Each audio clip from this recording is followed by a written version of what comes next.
24-এর পর থেকে এই পর্যন্ত পুরো বাংলাদেশের প্রায় 25 থেকে 26 লক্ষ মানুষ আন্দোলনে আসছিলেন, কিন্তু বাকি সবাই ঘরে ফিরে গেছে। আমরা এখনো রাস্তায় আছি একটা কারণে, সেটা হচ্ছে আমরা ভালো থাকতে চাই। আমরা শুধু নিজেরা না, আমরা এই দেশের প্রত্যেকটা নাগরিককে নিয়ে ভালো থাকতে চাই। বাংলাদেশের আপামর জনতার কথা বলি।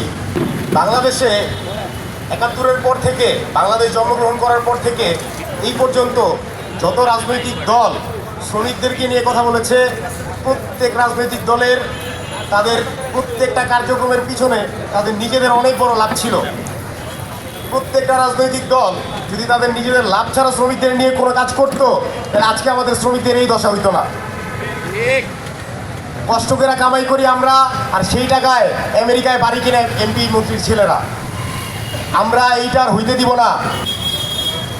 এই দেশে আমরা কাজ করতেছি, আমাদের শ্রমের বিনিময়ে কিছু লোকজন দায়িত্ব নিয়ে সেই টাকা খাবে, এইটা আমরা আর হইতে দিব না।